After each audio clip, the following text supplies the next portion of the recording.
বর্তমান বাংলাদেশে মোট মসজিদের সংখ্যা 3,50,465। ইসলামী ফাউন্ডেশনের হিসাবে, এর বাইরেও কিন্তু আছে, এর হিসাবের বাইরেও আছে। এর মধ্যে হ্যাঁ, দেশের মধ্যে সবচেয়ে বেশি মসজিদ ঢাকা বিভাগে মোট ৭৫,৯৫৬টি, দ্বিতীয় স্থানে চট্টগ্রাম বিভাগ ৬৩,৭০৩টি, এছাড়া রংপুর বিভাগে ৪৫,৭৯২টি, রাজশাহী বিভাগে ৪৫,৬৭৯টি, বরিশাল বিভাগে ৩৫,৬৯১টি, খুলনা বিভাগে ৩৪,৫৮৬টি, ময়মনসিংহ বিভাগে ৩১,২১২, সিলেট বিভাগে ২২,০০৬টি মসজিদ রয়েছে। ইসলামী ফাউন্ডেশনের তালিকা অনুযায়ী এ হলো ৩,৫৫,৪৬৫। এটা জানিস ইসলামী ফাউন্ডেশন। এ তো ভালো, মসজিদ করেছে ভালো, কিন্তু আমাকে প্রতি গ্রামে 4 জন করে, প্রতি গ্রামে আপনি প্রতি মসজিদে ধরেন করে 1 জন, তাহলে 3,50,000 সরকারি কর্মচারী দেখাইতে পারবেন? বাংলাদেশে বোধহয় 18-19 লক্ষ রয়েছে। এরা কি প্রতি মসজিদে 1 জন সৎ লোক বের করতে পেরেছে যারা ঘুষ খায় না? 1 জনকেও খুঁজে পাবেন না। 4টা মসজিদ থাকলেও এখানে 8টা করে, কিন্তু প্রত্যেক গ্রামে কিন্তু 4টা করে আবার ড্রাগ ডিলার আছে।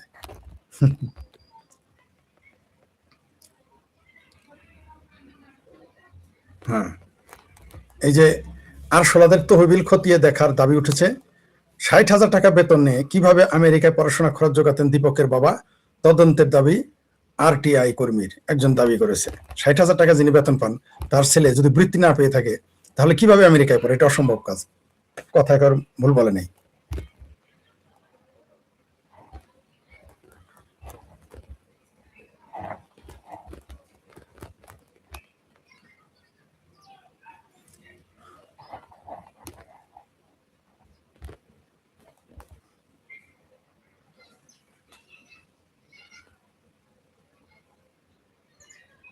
সবচেয়ে মজার বিষয় আমাদের জামালপুরের ঘটনা, যে জামালপুরে জিনে, এটা আমাদের একজন সাংবাদিক রয়েছে মুস্তাক আহমেদ মনি, সে পোস্ট দিয়েছে, জামালপুরে জিনের নির্দেশে 12 ঘন্টা পর কবর থেকে তোলা নারীর মরদেহ আবারও দাফনের পথে।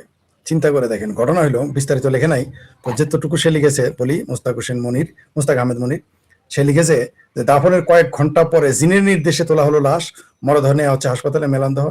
তাকে দাফনের পর তার মেয়ের শরীরে নাকি জিন হাজির হয়ে নাকি বলেছে কবরে থাকা নারী জীবিত, তাই নারীর লাশ উত্তোলন। সকাল 8টায় লাশ দাফন করা হয়েছে। মৃত নারী মেয়েকে জিনে ধরেছে, সেই জিন ধরা মেয়ের কথা মতে তার মা জীবিত রয়েছে। এরপর কবর থেকে মৃত মায়ের লাশ উঠানো হয়, গুঞ্জন উঠেছে সেই নারী জীবিত আছে, বর্তমানে হাসপাতালে নেওয়ার পথে রয়েছে। ঘটনাটা মেলান্দহের চর মাহমুদপুর এলাকায়, মৃত নারী মাহমুদপুর ইউনিয়নের যুবদলের সিনিয়র সদস্য হুমায়ুন কবিরের মা। মানে মানুষের, মানে কি আর বলবো,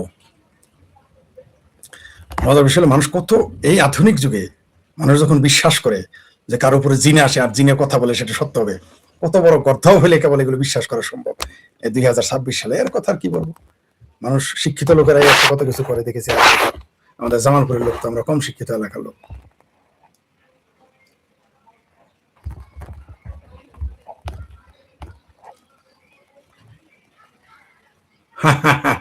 নাহিদ আক্তার লিখেছেন, ফেমিনিস্ট মুভমেন্টের, তিনি লিখেছেন যে জামাত শিবির বা মাদ্রাসায় যেটা করে সেটা সময় ক্ষতি নয়, উহা বৈধ, কিন্তু শিবিরের বাইরে কেউ করলে তাকে হত্যাযোগ্য করে তোলা হবে, যাত্রাযোগ্য করে তোলা হয়। আপনারা জানেন যে সে ধরা পড়েছে ঢাকাতে, সমকামিতার অভিযোগে আটক 2 জন। শয়তানের ধোকায় পড়ে শুরু করেছিলাম, দেখে ফেলায় শেষ করতে পারিনি বলেছে এই ঢাকা বিশ্ববিদ্যালয়ের মাশাআল্লাহ শিবিরের সাঙ্গপাঙ্গরা।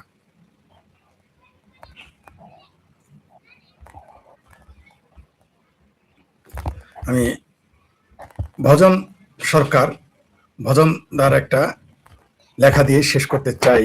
দেখি, তিনি পোস্ট দিয়েছেন 19 ঘন্টা আগে। ভজন সরকার তিনি লিখেছেন, একটা পরে আপনাদের শুনে। ভজন সরকার, তার তিনি একজন কবি, লেখক, সাহিত্যিক, কানাডায় থাকেন। ভজন সরকার, ভজনদা কি লিখেছে সেটা আমরা পড়ে শুনাই।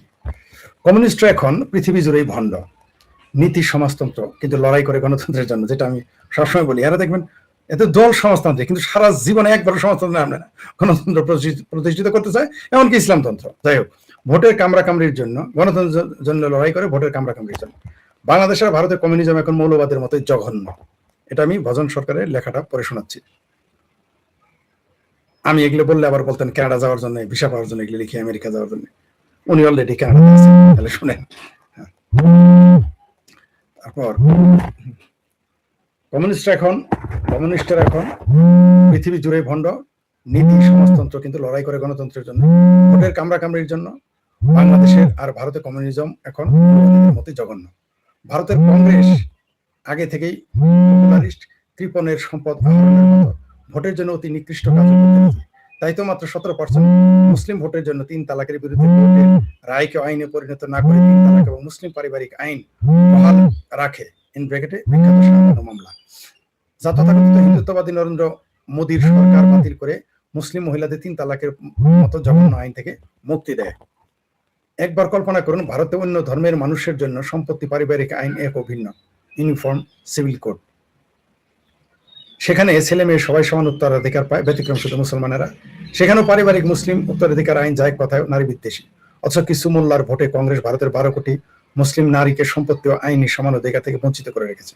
আশার কথা যে 3 তালাক বিলের মতো মুসলিম নারীদের জন্য ইউনিফর্ম সিভিল কোড বিজেপি শাসিত অনেক রাজ্যে আইনসম্মতভাবে করা হয়েছে, যেমন আসাম, উত্তরপ্রদেশ, উত্তরাখণ্ড। পশ্চিমবঙ্গ বিজেপি সরকার মুসলিম নারীদের জন্য ইউনিফর্ম সিভিল কোড আইন প্রযোজ্য করতে যাচ্ছে। এতক্ষণে যা বললাম এগুলো হলো ভোটের জন্য, একটি সম্প্রদায়কে তোষণ করে সম্প্রদায় সর্বনাশ করা। এরকম আরেকটি অমানবিক কাজ হলো মাদ্রাসা শিক্ষা। কোনো সুস্থ স্বাভাবিক মানুষ এই যুগে বলবে না যে মাদ্রাসা শিক্ষা ভবিষ্যৎ প্রজন্মের জন্য উপযোগী। অথচ পশ্চিমবঙ্গের বামফ্রন্ট সরকার এবং পরে তৃণমূল কংগ্রেস সরকার মুসলমানদের জন্য সেই সর্বনাশটি করে গেছে। এখন এখানে ব্র্যাকেটে লিখেছেন, এখানে বাংলাদেশের শেখ হাসিনা সরকার উদাহরণ দিলেই নিজের লজ্জা লাগে, তাই দিলাম না। সখাত ছলিলে পরা যাকে বলে শেখ হাসিনার ক্ষেত্রে তাই হয়েছে। এটা কে বলেছেন? মজন সরকার। এত সব বাম কংগ্রেস নারী বিদেশে কথা বলার উদ্দেশ্য হলো নির্বাসিত লেখিকা তসলিমা নাসরিনের 17 বছর পরে পশ্চিমবঙ্গে ফেরা এবং সরকারিভাবে তাকে স্বাগত জানানো। বিজেপিকে অনেক সমালোচনা করাই যায়, কিন্তু তসলিমা নাসরিনের ফেরা উপলক্ষে মুখ্যমন্ত্রী অধিকারীর বক্তব্যটি প্রশংসার দাবি রাখে, বিশেষত বাক স্বাধীনতা নিশ্চিত করা নিয়ে তার আশ্বাস। রাজনীতিবিদদের বক্তব্যে রাজনীতি থাকবে, কিন্তু সে রাজনীতি যেন কোনো ব্যক্তি, সম্প্রদায়, গোষ্ঠীর মৌলিক অধিকার ক্ষুণ্ণ না করে। বামফ্রন্ট কংগ্রেস এবং তৃণমূল কংগ্রেস তসলিমা নাসরিনকে পশ্চিমবঙ্গে নিষিদ্ধ করে একজন লেখিকার সেই মৌলিক অধিকারকে ক্ষুণ্ণ করেছিল। প্রশ্ন করতেই পারেন, বাংলাদেশের লেখিকা তসলিমা নাসরিনকে নিয়ে কি করেছে? আমি কেন বাংলাদেশ নিয়ে কিছু বললাম না? আসলে আমি এতক্ষণে সর্ব গণতান্ত্রিক রাষ্ট্র ব্যবস্থার কথা আলোচনা করছিলাম। বাংলাদেশ এখন গণতন্ত্র সর্বরাষ্ট্রের তালিকা থেকে বাদ পড়েছে বলেই আমার এই বিশ্বাস। মজন সরকার এটা লিখেছেন।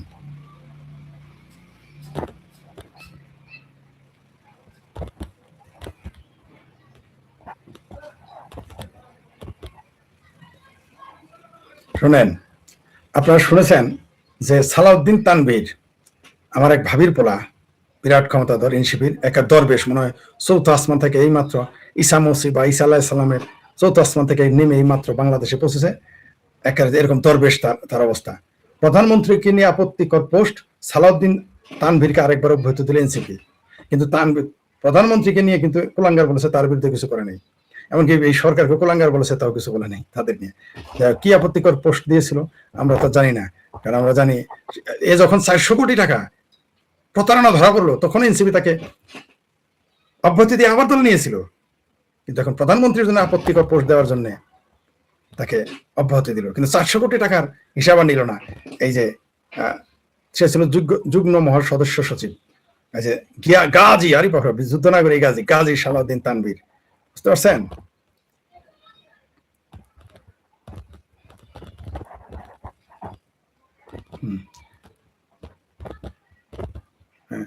মানে 400 কোটি টাকা এই দেশে মেরে দিলে সমস্যা নাই, দুর্নীতি আনলে কোনো সমস্যা নাই। সমস্যা হলো প্রধানমন্ত্রীর সমালোচনা করেছে, বুঝতে পারছেন?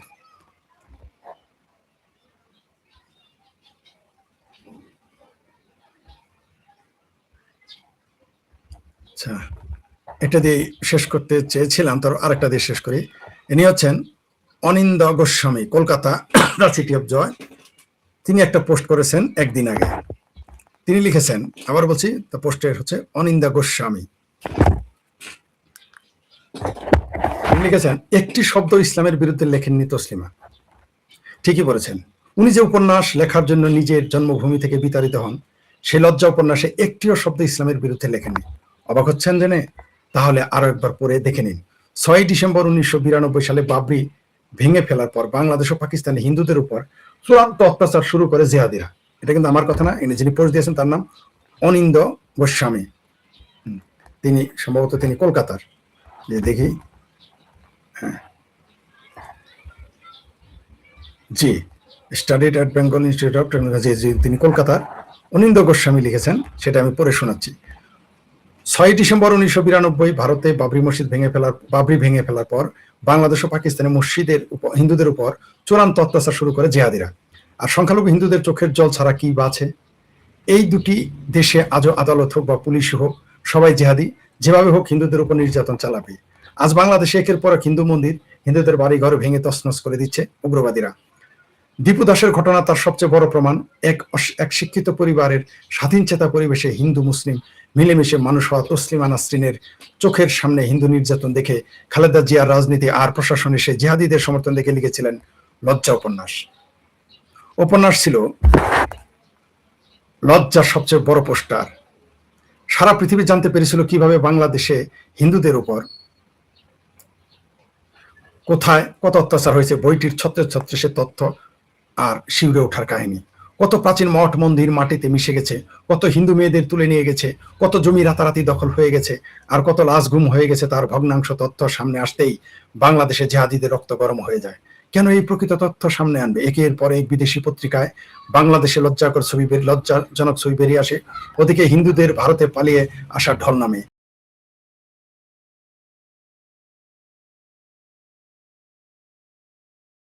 শেখ ফরিদের গুরুত্বপূর্ণ বিশ্লেষণ।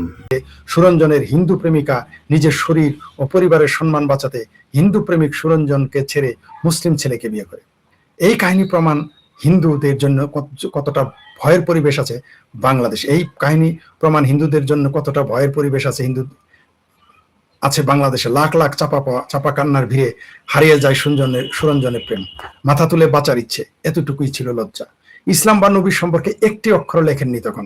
হিন্দুদের এই হাহাকার এক মুসলিম লেখিকা কিভাবে লিখতে পারে? একজন হিন্দু লেখক লিখলে তাকে দাগিয়ে দেওয়া যেত যে সে হিন্দু, তাই বাড়িয়ে বাড়িয়ে লিখেছে। তসলিমা নাসরিন নিরুত্তর ছিলেন না, খালেদা জিয়া নিরুত্তর ছিল না। তসলিমা নাসরিনের সামনে নিরুত্তর ছিল না খালেদা জিয়ার দল। লেলে দেওয়া হল উগ্রবাদীদের বাড়ি থেকে পালিয়ে এখানে ওখানে ঘুরে বেড়ালেন, তারপর দেশ ছেড়ে বেরিয়ে এলেন। সুইডেন তাকে নাগরিকত্ব দিল, আজও তিনি সুইডেনের নাগরিক। বিদেশে বিতাড়িত হলেও তার জীবন জুড়ে বাংলাদেশ আর ভারত, মেয়েদের শিক্ষা, স্বাধীনতা, শিশুদের অধিকার, সংখ্যালঘুদের নিরাপত্তা, পশু প্রাণী সহ পরিবেশ নিয়ে তার কলম নিরন্তর চলছে। যে কোনো ধর্মের কুসংস্কার, অত্যাচার দেখলে তিনি সরব হন। তিনি বাংলাদেশ থেকে চলে আসার পর সারা পৃথিবীর বহু পরিবর্তন হয়েছে, কিন্তু বাংলাদেশ সেই জায়গাতে রয়ে গেছে। এনে একটু ভুলে গেছে, সেই জায়গাতে নয়, আরো ভয়াবহ, আরো বড় মৌলবাদী রাষ্ট্রে পরিণত হয়েছে বাংলাদেশ। আজও চিন্ময় প্রভু, তার ভাষায়, জেলবন্দি মিথ্যা মামলায় আজও হিন্দুদের জমি দখল করেছে জিহাদিরা। আজও জোর করে ধর্মান্তরণ চলছে সেখানে, মানে বাংলাদেশে। সারা পৃথিবীর সেরা মানব সম্পদে পূর্ব বাংলা এখন চাষ হচ্ছে মৌলবাদ আর হিংসা। হিন্দুদের সংখ্যা আজ আরো কমে গেছে সেখানে। যেদিন লজ্জা উপন্যাস, সেদিনে লজ্জা উপন্যাস আজও প্রাসঙ্গিক। আজও তসলিমা নাসরিন মৌলবাদের পথের কাটা ছিলেন পশ্চিমবঙ্গের বামপন্থীদের জন্য। বাক স্বাধীনতা, ধর্মীয় স্বাধীনতার পক্ষে জোর গলায় চেঁচানো বামপন্থীরা উলঙ্গ হয়ে পড়েছিল যখন কলকাতার কয়েকটি জিহাদি তার বিরুদ্ধে পথে নামে। মৌলবাদীদের সামনে মেরুদণ্ড বিকিয়ে সিপিএম পার্টি নেতারা তাকে কলকাতা থেকে বাইরে পাঠিয়ে দেন। বামপন্থীদের সেকুলারি ছদ্মবেশ খুলে পড়ে যায়। আজ 19 বছর পর আবার তিনি কলকাতায় পরিবর্তন হয়েছে। কলকাতায় পরিবর্তন হয়েছে। এক মুসলিম আইনজীবীর আমন্ত্রণ করে এনেছেন তাকে, স্বাগত জানিয়েছে সারা পশ্চিম বাংলার মানুষ। ঠিক ভুল যাই হোক, আইনের উপরে কেউ নয়, অন্তত আইনের প্রতিষ্ঠা হয়েছে পশ্চিম বাংলায়। তিনি তসলিমা নাসরিন এবং ময়মনসিংহের ভালুকায় দীপু দাসের যে মৃত্যু হয়েছে, মেরে ফেলেছে জাগুন্দেপুরে, তার ছবি দিয়ে একটা পোস্ট দিয়েছেন, পরে শোনালাম। ধন্যবাদ আপনাদের, আবার দেখা হবে। আমি অসুস্থ থাকার কারণে নিয়মিত লাইভে আসতে পারতেছি না। আশা করতেছি 10 তারিখের পর থেকে আগের মতো সমস্ত চ্যানেলে যেতাম, সেগুলো তো পাবেন এবং আমার চ্যানেলও পাবেন। আমি আপনাদের আজকে আমার মতামত খুব কমই বললাম, আমি অন্যদের বক্তব্য পরে শোনালাম আপনাদের। ভালো থাকবেন সবাই।